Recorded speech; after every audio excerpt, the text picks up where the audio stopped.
सवाल कंचना जी से है। अभी उन्होंने कर्जे की बात की, तो क्या हमें वो अभी हाल फिलहाल में इंडिया का डेट टू जीडीपी रेशियो क्या है वो बता सकती हैं, और ये बता सकती हैं कि हमारा प्राइस परचेज पैरिटी क्या है और सीपीआई इंडेक्स क्या है, इसके बारे में ज़रा हमें अवगत कराएं।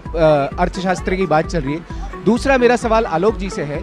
इन्होंने शुरुआत में कहा कि जो रेल हादसे हैं वो बढ़ गए हैं, आंकड़ों के बड़े अच्छे जानकार हैं, तो हमें ये बताएं कि 2004 से लेकर 2014 तक कितने रेल हादसे हुए थे और 2014 से लेकर 2024 तक कितने रेल हादसे हुए हैं, आंकड़े बताएं। मैडम बोल रही है कि उसने ये किया, यूपी में ऐसे हो गया, बिहार में वहाँ ये हो गया। ये बिहार का बताएं, बिहार में क्या देख रहा हूँ। हाँ। वो पैसा बिहार भेजते हैं, बेचारों की हालत इतनी बुरी होती है, बाद में फिर आते हैं नौकरी करने, उनके घरों में ये हो गया, कभी वो हो गया। बिजली की बात कर रहे हैं, मैं इनसे पूछ रही हूँ कि जब बिहार में आरजेडी की सरकार थी, आप मुझे बताइए कितनी बिजली आती थी, और आज चल के देखिए कितनी बिजली आ रही है। हर गली हर मोहल्ले में सड़क की हालत देख लीजिए, बिजली की हालत देख लीजिए, पानी की हालत देख लीजिए, खुद शर्म से आ जाएगी आपको। मुझे अपने घर जाना है।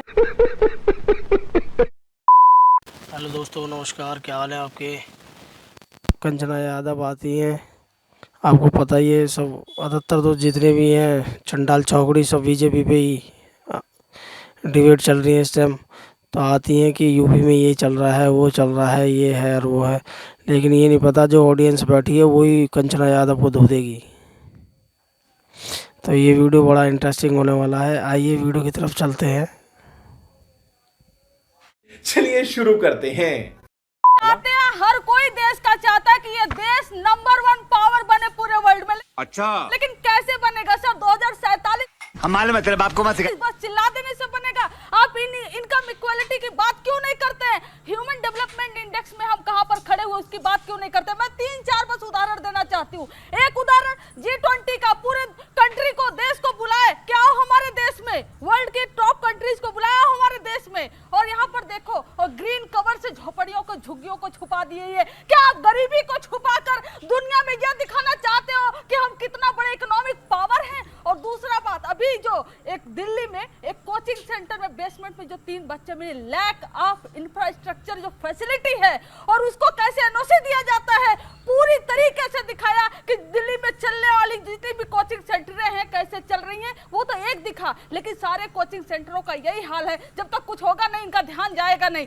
अभी आएंगे, स्टेट गवर्नमेंट की जिम्मेदारी है, इनकी जिम्मेदारी है, करेंगे। लेकिन मैं तीसरा एग्जांपल जो उत्तर प्रदेश में हुआ, 121 लोग हाथरस में मारे गए, 121 लोग, जो बाबा में अगर वो हेल्थ फैसिलिटी वहां पर होती तो कितनी जानें बच चुकी होती। एम्बुलेंस नहीं था, हॉस्पिटल नहीं था, हॉस्पिटल पहुंचे तो डॉक्टर नहीं था, सिलेंडर नहीं था, कुछ नहीं था, और 121 जानें चली गई। ये उत्तर प्रदेश का हालत है। और 2047 की बात करते हैं आज। आप आज की बात करिए, आप आज के एजुकेशन सिस्टम की बात करिए, आज के हेल्थ फैसिलिटी की बात करिए, आज के इंफ्रास्ट्रक्चर की बात करिए। जब आप जी रहे हैं 2047 में आप नहीं होंगे, हम जैसे हो उसके कई लोग नहीं होंगे, लेकिन उसकी बात आप नहीं करते हैं। आप गुमराह कर रहे हैं देश को।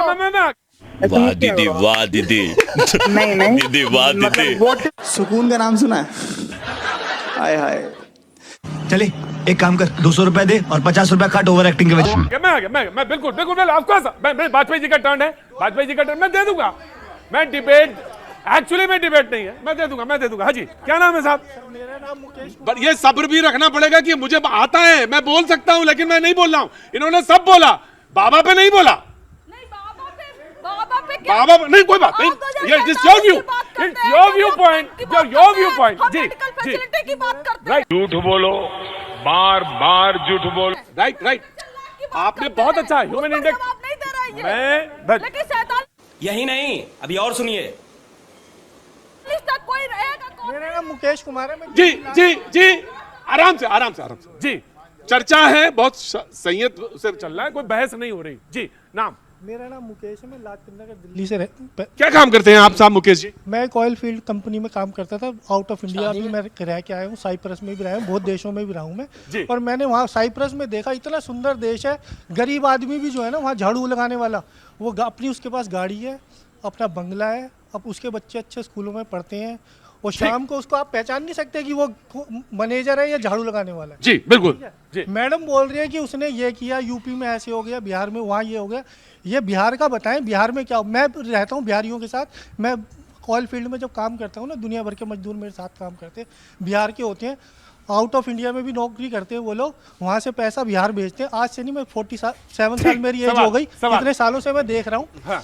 वो पैसा बिहार भेजते हैं, बेचारों की हालत इतनी बुरी होती है, बाद में फिर आते हैं नौकरी करने, उनके घरों में ये हो गया, कभी वो हो गया, लूट मार। सवाल यहां से ये निकाला, मैं बैठा रहा हूं आपको, सवाल मैंने ये निकाला कि पलायन जैसे शब्द जो हैं, जो चाहे वो इंटरस्टेट हो चाहे देश के बाहर के पलायन हो, 2047 में हम ऐसे मुल्क बने जिसमें हमारे पास हर हाथ को देने के लिए काम हो, ये ऐसा मुल्क होगा तो सशक्त भारत नजर आएगा। जी क्या करती हैं आप? मैं हाउस वाइफ हूँ। बहुत बहुत प्रणाम है आपको। ठीक है, मैं जो बिजली की बात कर रहे हैं, मैं इनसे पूछ रही हूँ कि जब बिहार में आरजेडी की सरकार थी, आप मुझे बताइए कितनी बिजली आती थी, और आज चल के देखिए कितनी बिजली आ रही है। हर गली हर मोहल्ले में सड़क की हालत देख लीजिए, बिजली की हालत देख लीजिए, पानी की हालत देख लीजिए, खुद शर्म से आ जाएगी आपको।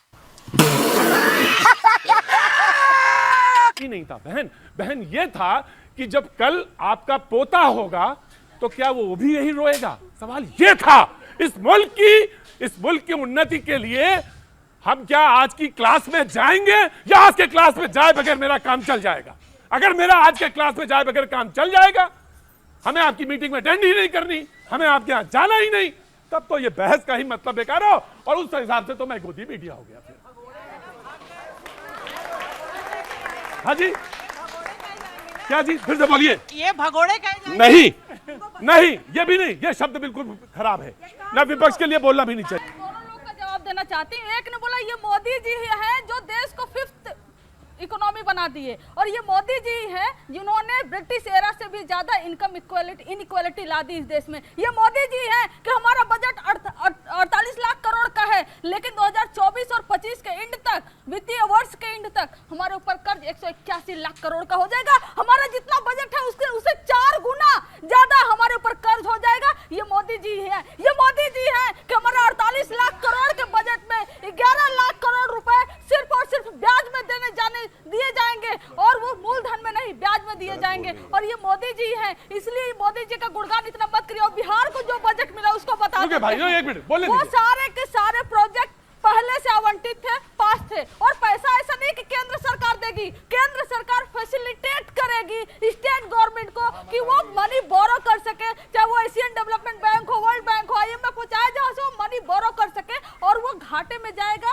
राज्य के फिस्कल डेफिसिट वो केंद्र सरकार के घाटे में नहीं होगा, वो राज्य बिहार सरकार के घाटे में होगा। कल का जो मुख्यमंत्री बनेगा उसके ऊपर ये कर्ज होगा। ये नीतीश कुमार जी ठीक, मैं आप जवाब देंगे। जी, कौन सवाल पूछेगा भाई?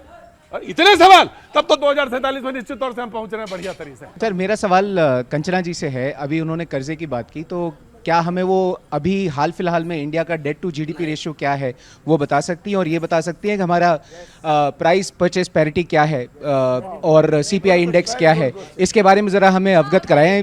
अर्थशास्त्र की बात चल रही है, अभी मजा आएगा ना भिड़ो। दूसरा मेरा सवाल आलोक जी से है। इन्होंने शुरुआत में कहा कि जो रेल हादसे हैं वो बढ़ गए हैं, आंकड़ों के बड़े अच्छे जानकार हैं, तो हमें ये बताएं कि 2004 से लेकर 2014 तक कितने रेल हादसे हुए थे, और 2014 से लेकर 2024 तक कितने रेल हादसे हुए हैं, आंकड़े बताएं। एक बात बस मैं इनसे पूछा, उत्तर देता हूं। तो आप किसी से जवाब नहीं मांग पाओगे और भाग जाओ। तुझे अक्ल है? तू क्या बोल रही? अच्छा, अगर हम आंकड़े पूछ लिए ना, 10 साल के आंकड़े हमने पूछ लिए, 10 साल के आंकड़े हमने बोले, अभी खुद तो भागने को लड़ाई करने लगते हैं। मैं क्या करूं, फिर जॉब छोड़ दूं? हम यहाँ खड़े यही दिक्कत है। अब भागना चाह रही है, कहाँ जाएंगे? आप कहाँ जाएंगे? हमने आंकड़े पूछ लिए ना, तो आप भी छोड़ देंगे मैदान, ये भी छोड़ देंगे मैदान। ओ भाई, मारो मुझे, मारो मुझे, मारो। ये भी छोड़ देंगे मैदान। हम तो कह रही है कि हमारे कंचना, आप बहुत अच्छी डिबेट करती हैं, पढ़ी लिखी डिबेट करती हैं, अच्छी डिबेट करती हैं, रिस्पेक्ट है आपकी। जी, नहीं, मैं बहुत महत्वपूर्ण बात बोलना चाहता हूं। पहले इनको मौका देंगे, उसके बाद हाँ, आपको कुछ बोलना हो तो बोलिए उस सवाल पे। जी, अगर सवाल पे बोलना है तो बोलिए। इनके सवाल जवाब कहां से बोलेंगे? मेरे को थोड़ा मौका दीजिए आप। मैं बस इतना बोलना चाहता हूं, एक बार मैं इनसे इतना बोलना चाहता हूं। 2 बातें बहुत झूठ की बोली गई, आपके शो को बहुत लोग देखते हैं, वो ठीक होनी चाहिए। डेट टू जीडीपी रेशियो हमारे भाई ने वहां पे बताया 86% है भारत का। 400%। कनाडा, यूएस, जर्मनी, किसी का भी उठा के देखिए, जब देश की जीडीपी ज्यादा होती है तो कर ज्यादा मिलता है। ये बच्चा बच्चा जानता है, आरजेडी वालों को कौन समझाए? मैं तो जिम्मेदारी नहीं ले सकता। पहले बात, अब दूसरी बात मुद्रा लोन के लिए कही गई। आलोक जी बहुत आंकड़ों के जानकार बन रहे थे, मुद्रा लोन की बात समझते हैं और उन्होंने कहा कि 40 करोड़ लोन दिया गया, और यहां पूछने लग गए आप में से कितनों को मिला? मुद्रा लोन 40 करोड़ यूनिक अकाउंट्स को नहीं दिया गया है। इस देश में स्टार्टअप उद्यमी करने वाले लोग, अगर मैंने इस साल मुद्रा लोन लिया तो अगले साल भी ले सकता हूं। हर साल का डेटा मुद्रा की वेबसाइट में मौजूद है, जाकर के देख सकते हैं, पर बात नहीं करेंगे।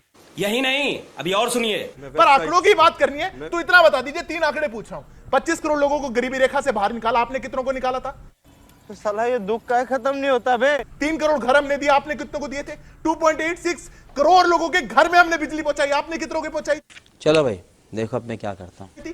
आज 80 करोड़ लोगों को राशन देने की सरकार ताकत रख रही है, इसलिए नहीं कि वो गरीब है, इसलिए नहीं कि उनको राशन चाहिए, इसलिए ताकि राशन की चिंता के बगैर वो अपने पैसे से अपने व्यवसाय को आगे बढ़ा। ऑडियंस का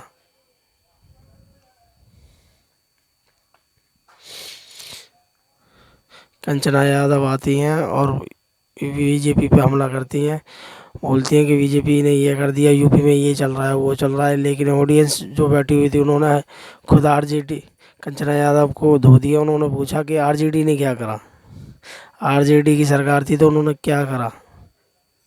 तो कंचना यादव पे एक भी सवालों का जवाब नहीं था। तो आपको ये वीडियो कैसी लगी? अच्छी लगी तो शेयर करें, सब्सक्राइब करें, लाइक करें। जय हिंद, जय श्री राम।